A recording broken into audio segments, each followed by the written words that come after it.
In the fast-paced world of business, finding a clear path to profitability can be a challenge. Welcome to 0 to 100 with your host, Jared Guy Randolph, seasoned business and finance expert. Tune in for actionable insights and strategies to accelerate your business success.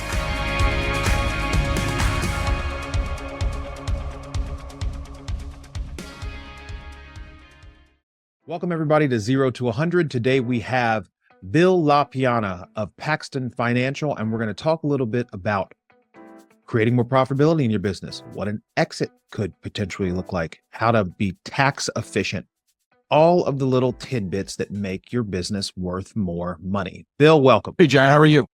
Great to see you. Great to have you. I'm Yes. amazing. Had a long weekend. Went to a Luke Combs concert this weekend, and tailgated in the parking lot. It was fun. I was at Blink-182 last night, so got home a little past my bedtime. But go out the boys, you come with the men. That's what we're Listen, you get to a certain age in your life where you can't hang. I will say I'm very proud of myself, and as are my friends.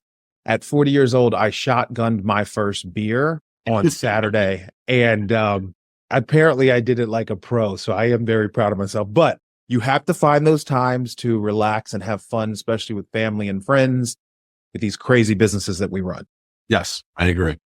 So let's dive in. I want to talk first. You were a competitive athlete in college. Let's talk about how that competitive drive has translated into your financial business and wealth management, as you are a wealth manager. Yeah, I appreciate that. So I actually think it started before that. My parents, I didn't want for anything, but I grew up very middle class. And my father did not do well with money, actually followed Chapter 11. And there were a lot of things that he did financially that I kind of looking backwards, that kind of drove me to that standpoint.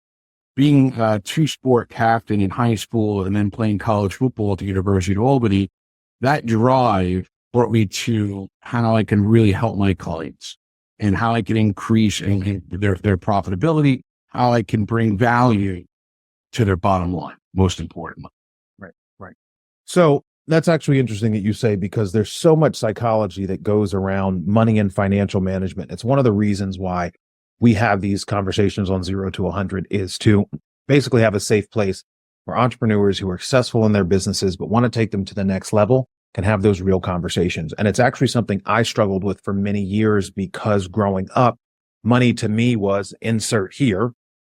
It was tough to get. Only certain people had money. It was a struggle. It was a hustle. So my money management skills for the first decade of my career were awful. Even though I made great money, I wasn't investing properly. I wasn't dealing with my taxes properly. But now, as an adult and a business owner of several businesses, I now know what to do. So the mindset has changed. When you're dealing with your clients, the businesses that you advise, because you advise some pretty big businesses and you do some cool things with helping them exit, helping them wrap their head around tax efficiency. How do you help them set the right mindset to make sure that they're managing their money well?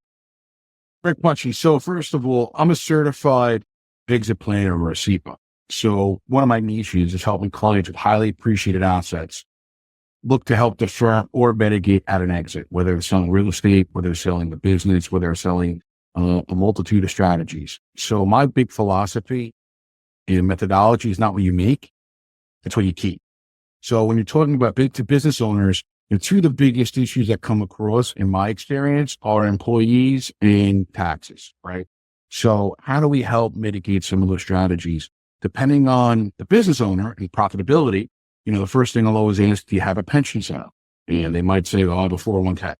I'm like, that's great. You're putting away, X amount of dollars a year. But what if I told you, let's say the business owner is 50 years old, I could teach you a way to put away, 200,000 plus. And I'm like, well, how come I never heard of this strategy before? So we talk about ERISA approved retirement strategies, setting up a pension, whether it's a profit sharing plan, you layer a defined benefit plan on top of it.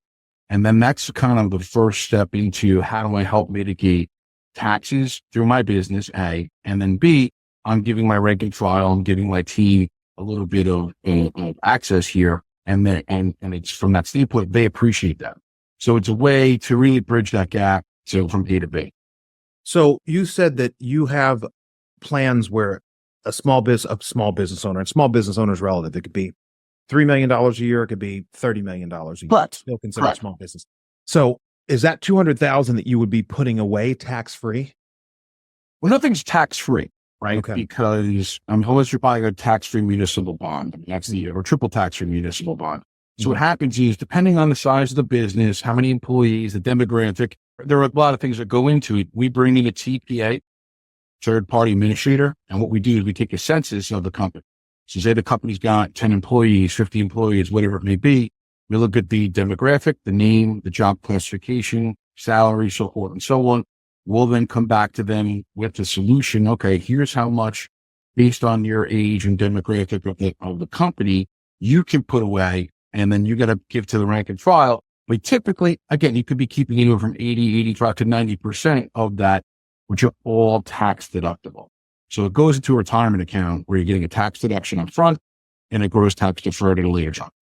So that retirement account, and this is actually really important because I know that a lot of the business owners that we work with just on the payment processing side always come and ask us questions. We have great relationships with them. They ask us how to create more efficiency. If we're saving them money, it's how do I invest this? So setting up a program like that, how long does it take? What do they need to prepare to be able to do it? Are there certain things that qualify for them? Like what's the base level for a business owner to look at adding that program? Because I'm assuming it's not the only thing you do. It's just an add-on. Correct. And that's just one vertical, right? So really all it starts with the conversation, right? I need to tell me about, and then it's for them giving the census to the CFO or the outsourced CFO of the company. They'll come back to us with, again, a spreadsheet of the breakdown of the company. And then we'll give it to TPA, a third-party administrator, who will then come back with an ERISA or true plan, meaning that this is all done through the IRS. Here's the max that we can do, and then we can kind of back into that. Maybe I want to give a little bit more to Gene. Maybe I want to give a little bit more to John or whatever it may be, but it's all based on the demographic of the company. And then from that standpoint, as the business owner, I get to put away the lion's share. So from that standpoint, again, depending on it, there's some formulas that go into it, but the older you are, the more you can put away, right? So we can get more granular later juncture, but for a business owner who's 50 years old and has maybe 10, 15 employees, depending on the demographic, they could put away 200 and maybe 300,000. It depends on the demographic, obviously, but it's another way to mitigate and defer and invest their assets versus paying the IRS. Real quick, for those who are not familiar, ERISA, give me the acronym, give me a quick explanation. ERISA it's basically an IRS approved strategy. I can email you the actual acronym, but it's really based at when you have an ERISA approved plan, it's done from the IRS. So for example, I say this tongue in cheek, but not really. OJ, when he was alive, because he had his defined benefit plan from the NFL, was still getting payments in jail. So if you get sued, right, from an employer or employee or whatever it may be, those assets are saved from that standpoint. So it's funny that you bring up OJ. Somebody else said that because of the retirement plan that he, the insurance plan, and you might not be an expert in this, so forgive me, you can say pass, that he had set up, he also had a lot of money coming in from his insurance policies that he had set up that they couldn't touch. So again, depending on how you structure the plan, some people believe you can put insurance in a plan. Now, if you look at most pensions, like the FDNY, the NYPD, reason they get like a guaranteed rate of return, and I can't say guaranteed in any investments we do based on rules and regulations, but that's because it's based on what the insurance companies are doing, right? Whether it's annuities, whether it's whole life, whether it's from that standpoint. But again, that's a G word is not a word I like to use and can't use due to regulation. So, but to answer your question, yes, that's typically how that works through insurance products. Gotcha. So I just looked it up because we like to do things in real time. The Employee Retirement Income Security Act of 1974. So these are the minimum standards of the most voluntary established retirement and health plans in private industry, et cetera, et cetera. That's getting way too complicated for me to try to explain over a podcast. But with this, following the ERISA rules, you have the opportunity as a business owner that say is 50 years old, just as a benchmark, to potentially be putting $200,000-$300,000 away a year. And that's creating more tax efficiency and allowing them to build for retirement more quickly. Correct? Again, based on the demographics, always consult your accountant and your CPA, your tax team. Again, it all depends on the size of the business. If you have 300 people, I'm going to consider a small business at that point. It might be a different conversation where if you have 10. And if you have a younger staff versus an older staff, it might come into some things. But again, typically the older you are, the more money you can put away based on ERISA rules, just by mathematics. Gotcha. Okay, so let's switch gears a little bit. And by the way, great answer, because I know you've got your securities licenses. So good job. You passed the test. Yeah. Always consult people. Exactly. Always consult people. There's no guarantees in general. So let's talk a little bit about one of your expertise that you've done hundreds of times, which is help businesses exit. So a lot of the merchants that we work with, again, they've been in business for 5, 10, 15 years, and they're either looking to grow their business, or some of them are at a stage where they're saying, hey, I might want to exit this. Not because they're done with their entrepreneurial journey. They might want to try something new. They might believe that it's the right time in the marketplace for them to sell their business. If you want to create a successful exit, what is the best way to approach it for a business owner? It's probably one of the biggest questions I get, right? And question always is, do I want it? But you just said it. Do I want to grow or do I want to exit? Right. So we'll bring people through a value acceleration methodology plan. Okay. And if anything, at the bare bone minimum, they'll get clarity on where they are. So, for example, you might have a company doing 20 million in revenue, but their EBITDA is really $2 million, right? Right. And let's say 80% of that client's business comes from 3 clients, right? So they're highly concentrated. They don't have proper, their internals are a little messed up, or they're not on par. So their multiple might be, say, 4. I'm choosing simple math here. So, well, Bill, I'm doing 20 million a year in revenue, but if I have a 2 million EBITDA and my multiples 4, I have an $8 million business. That business owner might be making $1 million a year through the business, right? And then I'll say, look, what's your value gap or your profit gap? If you're pulling in $1 million a year and you have $8 million, and let's say we defer all our taxes at 5% or 6%, you're not hitting that benchmark. So it's about, okay, like you said, do I want to grow it or with exit? So now let's get that EBITDA from 2 million to 3 million, and let's try and get that multiple from 4 to 5 to 6, 7, 8. And now all of a sudden, exponentially over a 2 to 3 year period, exponentially tripled my business in essence. So it's going through those conversations and how to get those streamlined verticals in place. I think this is one of the really important aspects about businesses. We hear, and I've got a book on my shelf behind me, Adam Coffey's The Private Equity Playbook.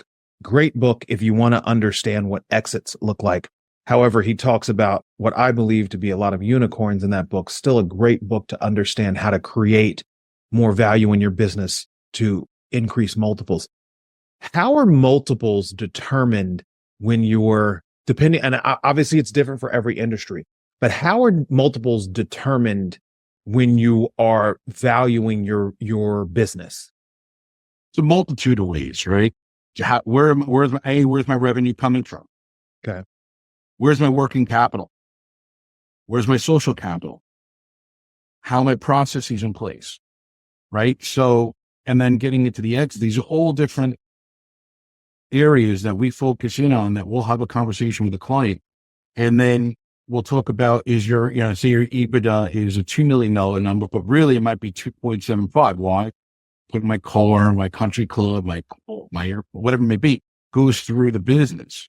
So what you want to do is you want to show that on your numbers from that standpoint. So again, getting from a 4 to 8 multiple, where now you're the best in class, is again, it's a very, I'd say rigorous, but it's about a year-long process to get to that point to understand what we need to do.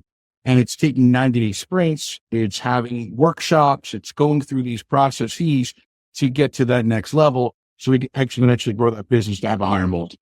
So when you create that multiple, your baseline, your EBITDA, you're looking at what your EBITDA is at the end of the year, but you also have to define everything that you are currently expensing under the business. Your car, your country club membership, your private jet, not there yet, but working on it. So you have to add those back in, because if you're looking to exit the business, then somebody who's valuing the business is going to look at that as income, because they might not be considering that an expense. Correct. And then when I sit down with clients, just take it a step further, let's say, okay, after we're doing $2.5 million of EBITDA. After that's done, now my multiple's 4. That's putting that at $10 million valuation. If I'm making $1 million a year and I'm putting all of that through the business, right? And from that standpoint, now at $10 million, and let's say I have solutions, which we do, and we can get into that next, of how to defer taxes on the sale. At 5% on 10 million, just a conservative number, that's $500,000. Right. So now I have a massive value gap, a profit gap of where I need to get to. So how do I get to that $1 million number so I'm feeling more comfortable? Most business owners, when you look at it, have what I call the Pac-Man effect, where 70 to 80% of their business is of their net worth is in their business, versus somebody else who say 50, 65, they're diversified amongst different asset classes. But most business owners, 70 to 80% of their net worth is in that business. Right. So before we go to the deferred taxes, let's just talk about if there's any other strategies that business owners can employ to increase profitability when they're looking at that 1 to 3 year exit in their business. Well, there are solutions individually a business owner can do to help mitigate tax, specific investments and things like that, which again, I don't want to get into on this call, but that's a conversation you can have offline, where we have solutions where clients can get what's called an above the line deduction. I see above the line deduction, that's W-2, K-1, capital gains, 1099, do an investment and then get passive income at a later juncture. If they're real estate owners, right? And there's ways to, through the 2017 Jobs Act, there's depreciation. I mean, it's really about, it's not a one size fits all. It's really customized solution based on what the business owner is looking to accomplish and what their time frame. Right. And it's about getting clarity, like we said before. Right. So let's touch on the deferral of taxes when you do look to exit a business. Sure. How do you give me in general how you look at that? And then we can kind of talk about some specifics if you would like. So again, everything is, customizable. So if I have a client, let's say you have 2 partners, right? And one person, and I had this happen to me. I had one client, they sold the business for X. One client did what's called a deferred sales trust with me, which we can get into a little more granular. Other client wanted to pay some taxes and free up some cash, and then they put the rest into opportunity zones. And mine just a couple of years ago. So there is so much flexibility here that you can, if I need cash up front, I'll pay tax on that. But with certain trusts, I can now have the flexibility to put as much as I want or little into these trusts to help defer my taxes. And that again is getting your tax team, your attorneys. And the key is you want everybody working for you. And in my experience, a lot of times you have an insurance guy, you have a financial guy, you have a stock guy, you have everybody's not talking to each other, right? So you want everybody on the same team blocking for you. And you want to have, like I use a football analogy, you want to have your offensive line blocking for you. You want your tight end and your wide receiver, running patterns that are going to work to get that first down and then eventually get in the end zone. So it's working with the right team when you're looking to get into an exit strategy. I think you just gave the audience a really key takeaway. And that key takeaway is your team should be communicating with each other. 100%. Your insurance broker, your financial advisor, your accountant, your banker. And it is not their job. It is your job to pull them together. It could be each quarter. It could be biannually. It could be once a year. but everyone needs to create a strategy together. You already run a business. You have a lot of employees. You boss people around all day. You know exactly what to do. If you get one takeaway, all of your team members need to be communicating with each other. That's And Jared, great advice. you hit it right on the head. And one thing being a SEPA, again, a certified exit planner, it's not just financial advisors. There are CPAs or investment bankers or insurance brokers, right? So everybody in the SEPA world from the Exit Planning Institute, we all speak very similar languages. So we understand specifically what is in the best interest of the client. Right. That's the most important thing. And it's not about my goal, his goal, her goal, whatever goal it is. It's the business owner's goal. Right. And then we got to come together and then formulate that solution and then execute. I love it. Teamwork makes the dream work. That's it. So let's talk a little bit about the getting granular on the options with the exit strategy. You talked about the DST. Now that is a deferred, or is that the Delaware statutory statute? So ironically, Go ahead. There's two of them. There's two DSTs, Yes. right? Okay. I'm not losing my mind. No, you're not. And when we first met, you see, the Delaware statutory trust was a big part of my practice. And then obviously, as you get more granular and as you start learning and building more relationships, you realize there are solutions out there. So what the Delaware statutory trustees is specifically designed for 1031 exchanges.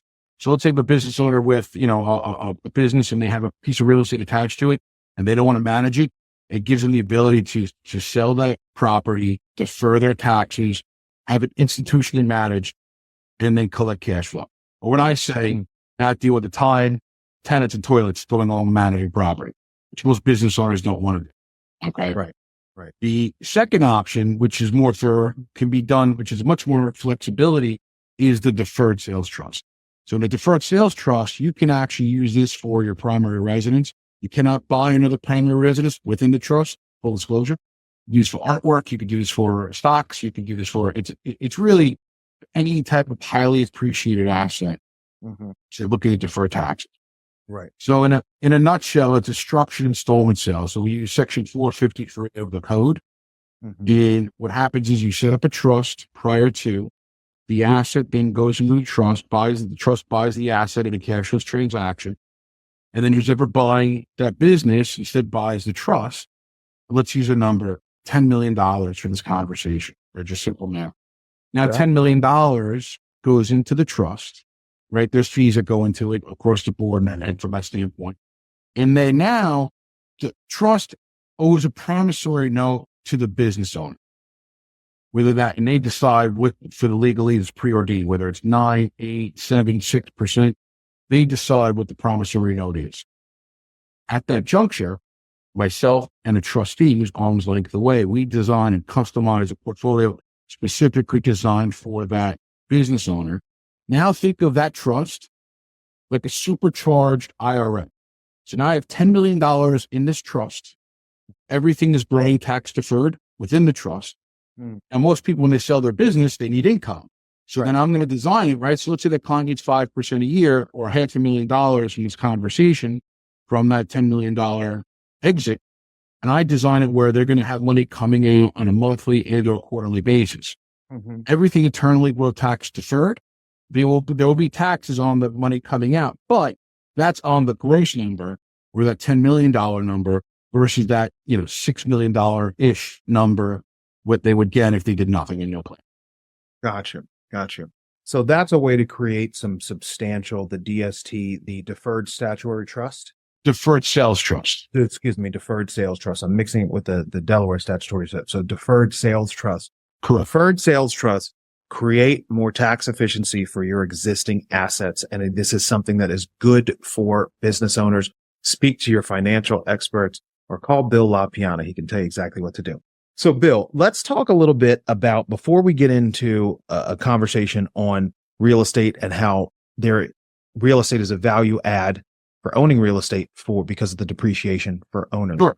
I want to talk about partnerships. So we're not talking to new business owners for the most part. We're talking to existing owners.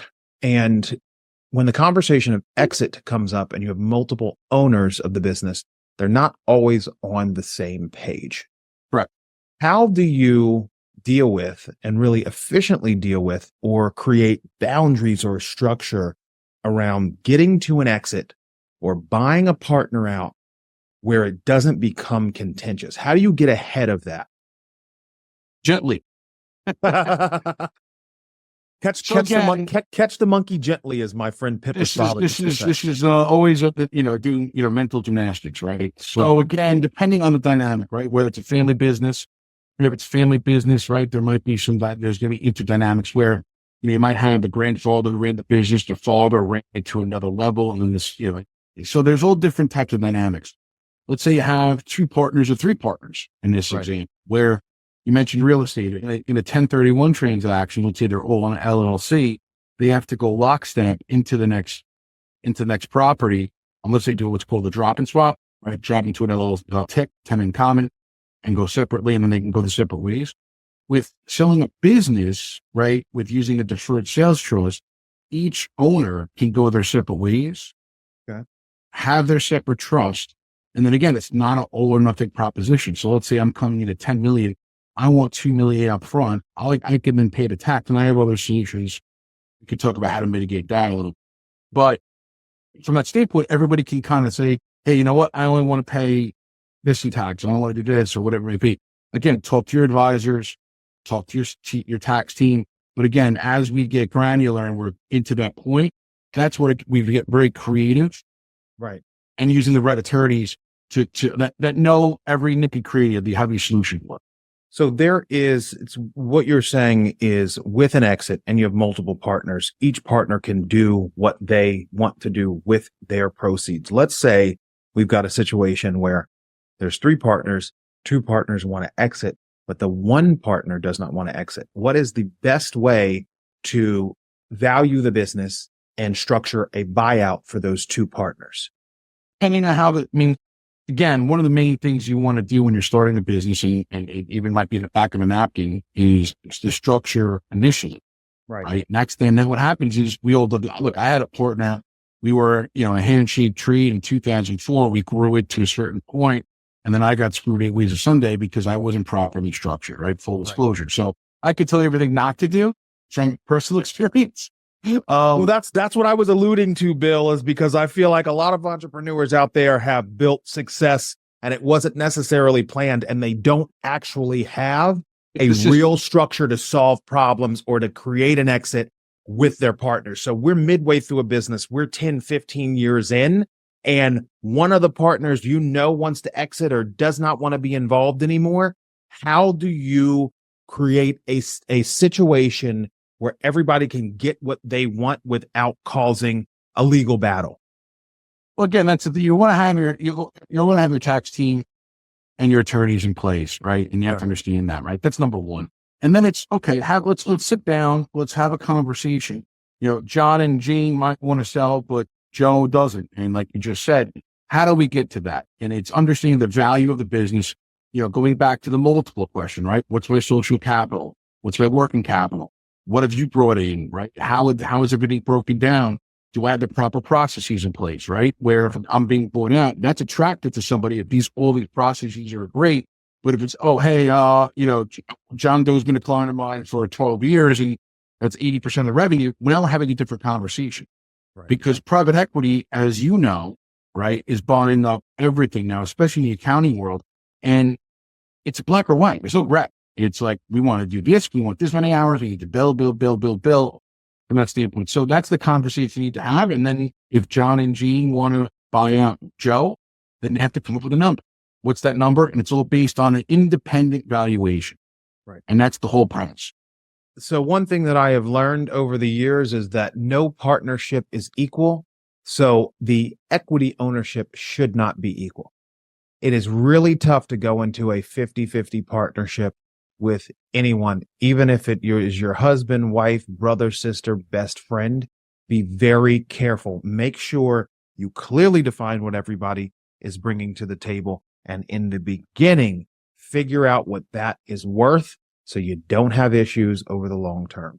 I can't agree with you more. And I went through it personally, right? So when I was, back in the year 2004, I brought up with a partner at the time.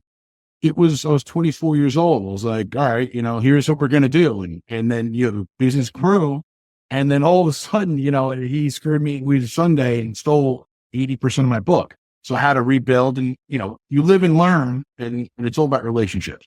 So I cannot agree with you more. Let the attorneys and do that, pay the extra fees to make sure that it's set up properly, and then have everything, have the processes in place. So if the business does grow like we anticipated to at that exit juncture, we know exactly where vertical 1, vertical 2, and vertical 3 stand. Sage advice from Bill LaPiana. So Bill, I want to touch on real estate, and then we're going to go into our rapid fire session. In terms of real estate, you're a business owner. Obviously, as a business owner, you're 1099, unless you've gotten to a place where you're W-2ing yourself.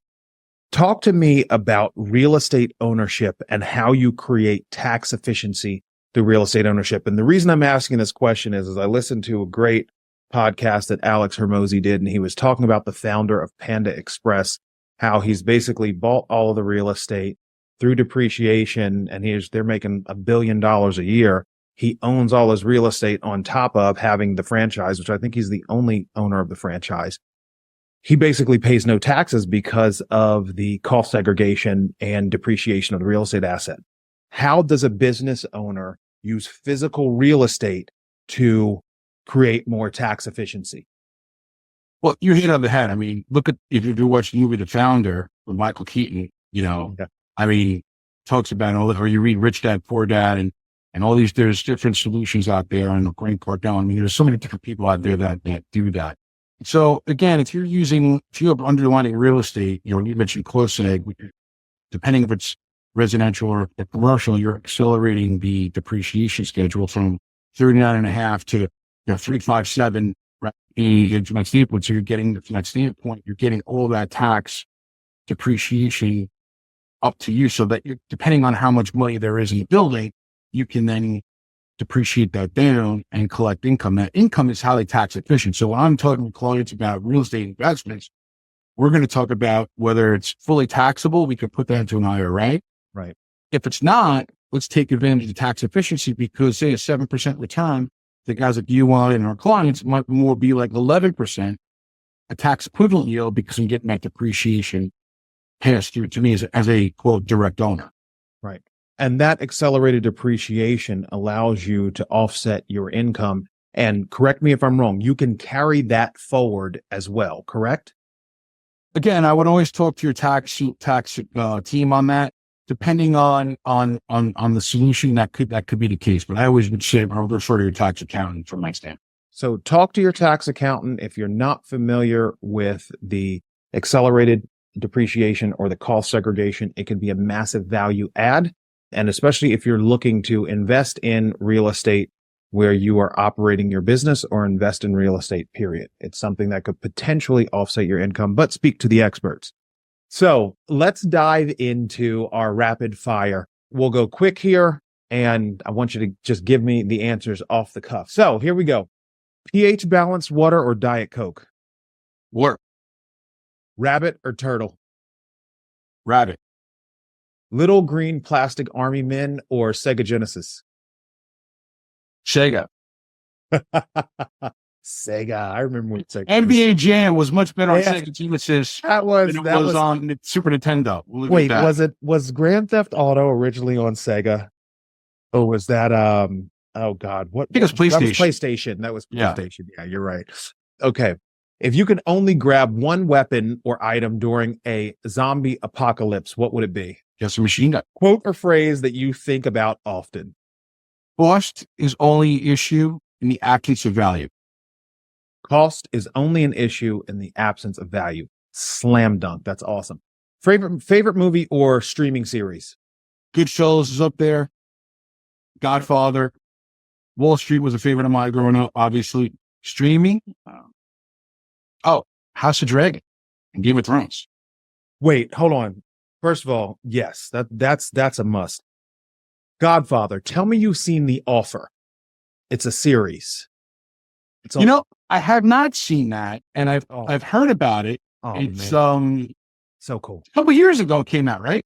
It was about a year ago. It Yeah. was the story of the making of The Godfather. It is absolutely not what you expect. It was one of the coolest streaming things that are out there that I've Yeah. watched in a long time. I highly recommend it.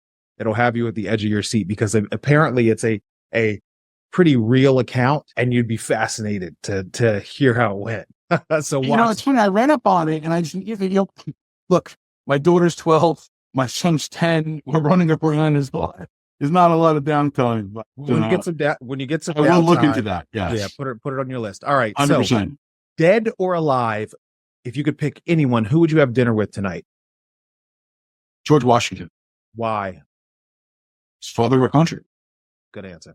The Constitution is the greatest document ever assembled. I mean, it's the fact that what it's done, and now with everything that's going on, I'm going to stay apolitical here, but it's a document that's 200 plus years old that still stands today, and it's giving the power to the people. It's a brilliant, brilliant document, and I would love to meet George Washington, who's the father of our country.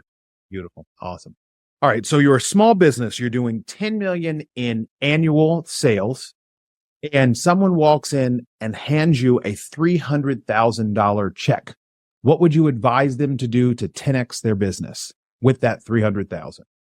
10x their business, 10x their business. reinvest in the practice. Yeah. And where would you reinvest it in the practice? Well, again, so look, as an investment advisor, I can't 10x a business without taking on significant risk, right? Buying venture or whatever it may be. But as a business owner, like we said before, I'm doing 10 million a year in revenue, I got 2 million in EBITDA, my multiple's 4. Let's get that multiple to 8 and the EBITDA up, and that could exponentially grow that practice. How do I do that? Invest in my team. So that's fascinating. It's not necessarily dollar for dollar. It's creating more residual value. So when you are valuing the company based on a multiple, 100%. actually get you to that 10x and that It's 300,000. social capital, working capital is really what comes into play here. Okay. It's like, how do I grow my business? I'm looking from a third party. If I'm private equity, I'm buying your company.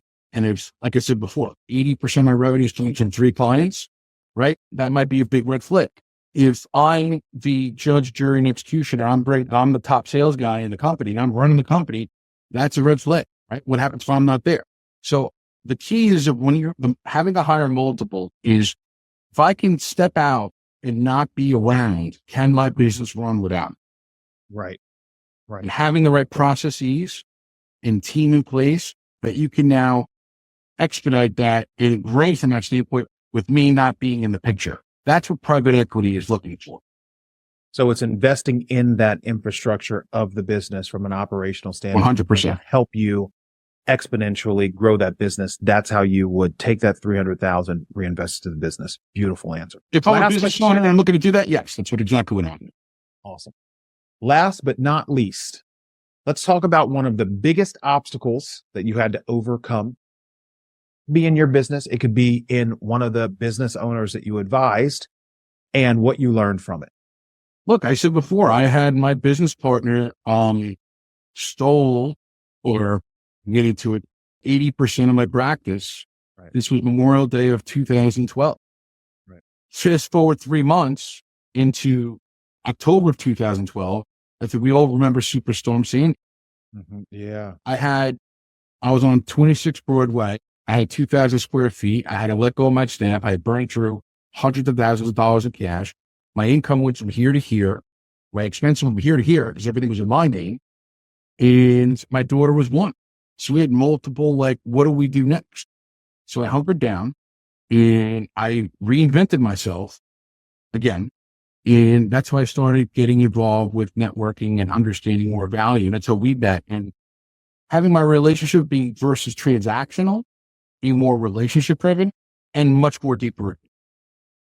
And there's going to be ups and downs, but that, in my personal experience, and that, it's still, to me, it feels like 5 minutes ago, but from that standpoint, it's getting what you need to do to get to where it would be. And now when I'm out here, how do I scale to the next level, right? How do I get my business where my business runs efficiently without me?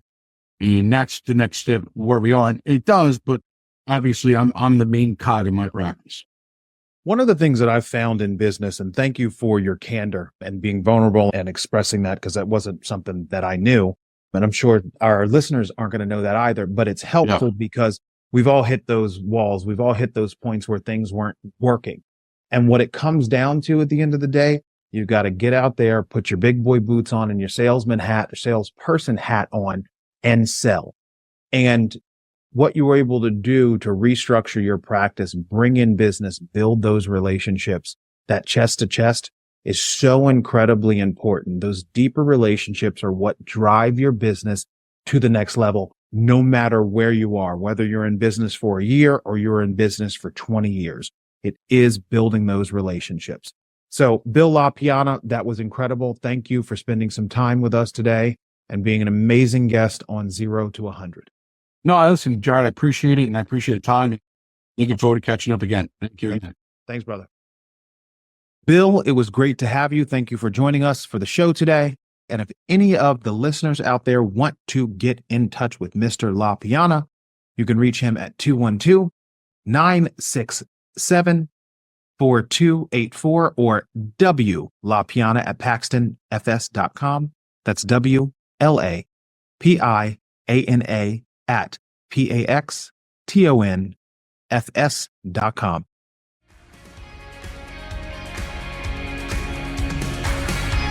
Thanks for tuning in to 0 to 100 podcast. We hope you feel inspired and ready to accelerate your business. Remember, your journey to success starts with a single step. Keep learning, keep growing, and keep striving for greatness. For more resources and show notes, visit jaredguyrandolph.com. We'll see you next time.